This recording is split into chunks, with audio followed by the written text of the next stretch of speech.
वालेकुम। बोल न्यूज़ की अमरीका ईरान जो मुज़ाकरात से मुताल्लिक स्पेशल ट्रांसमिशन में कहेंगे खुशामदीद। मैं हूँ शर्जील अरशद और मैं हूँ शुमाइला अरशद। स्विट्ज़रलैंड में बड़ी बैठक ने अमन के दरवाजे खोल दिए हैं। ईरान अमरीका मुज़ाकरात का पहला मरहला मुकम्मल हो चुका है और हतमी मुआहदे के लिए 60 रोज़ा रोड मैप के तहत अब काम किया जाएगा। जो एलामिया जारी हुआ है उसके मुताबिक ईरान अमरीका के दरमियान तकनीकी मुज़ाकरात फौरी शुरू होंगे।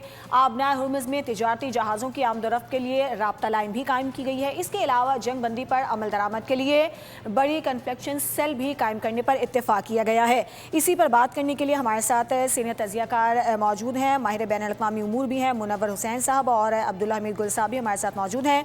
मुनव्वर साहब, सबसे पहले आपके सामने ये सवाल मैं रखूंगी कि ईरान और अमरीका के दरमियान तकनीकी मुज़ाकरात का जो आगाज़ हुआ है, इसे किस हद तक बड़ी और अहम सिफारती पेशरफ्त समझा जाए?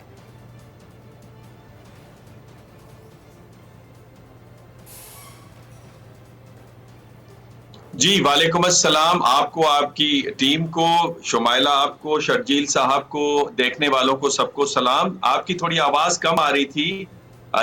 जहां तक मैं समझ पाया हूं वो ये कि बहुत अहम एक डेवलपमेंट है बैनुल-अक़वामी सियासत के लिए, मिडल ईस्ट की रीजन के लिए।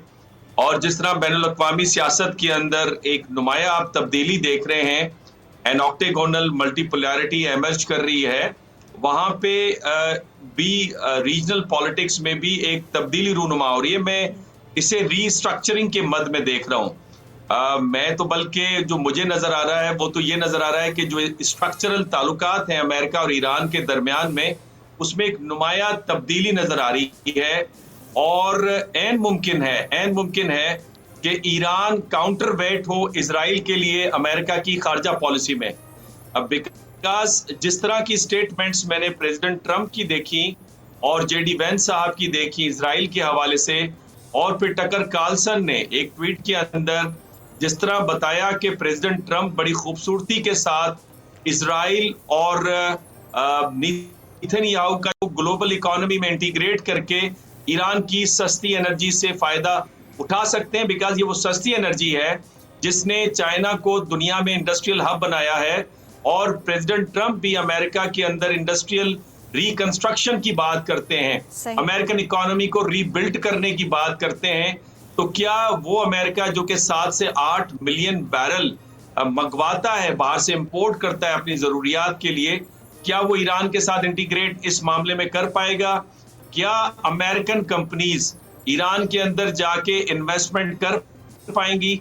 और इस मुआहदे के अंदर ये जो पहला राउंड हुआ है, इसमें बहुत ही इंपॉर्टेंट डेवलपमेंट्स हुई हैं। एक तो कॉन्फ्लिक्ट कंट्रोल कमेटी बनाई गई है ताकि लेबनान के मसले पे देखा जाए, और दूसरी जो इंपॉर्टेंट बात है वो एक हॉटलाइन क्रिएट की गई है अमेरिका और ईरान के दरमियान में, which is one of the most important step. आपको याद होगा 1962 में जब क्यूबन मिसाइल क्राइसिस हुआ था, तो उस वक्त अमेरिका और सोवियत यूनियन ने भी एक हॉटलाइन कायम की थी ताकि किसी भी किस्म की मिसकम्युनिकेशन न होने पाए, जो कि इजराइल कोशिश करता है कि मिसकम्युनिकेशन हो। तीसरा ये कि वर्किंग ग्रुप बनाया गया है न्यूक्लियर इशू के ऊपर, जो कि टेक्निकली इस सारे इशू को देखेगा। और चौथा ये कि एग्रीमेंट जो है वो कतर के हवाले से कहते हैं कि वो साइन तब होगा जब ईरान के जो फ्रोजन एसेट्स हैं वो रिलीज किए जाएंगे। और इस हवाले से मार्क लेविन ने कल एक ट्वीट की थी जिसमें उन्होंने बताया कि अमेरिका कोशिश कर रहा है यूनाइटेड नेशन में कि ईरान के ऊपर पाबंदियां हटें, तो $24 बिलियन जो ईरान के फ्रीज एसेट्स हैं उनको दे दिए जाएं। तो आपको एक फंडामेंटल स्ट्रक्चरल चेंज नजर आ रही है अमेरिका और ईरान के ताल्लुकात के दरमियान। बिल्कुल ऐसा ही है।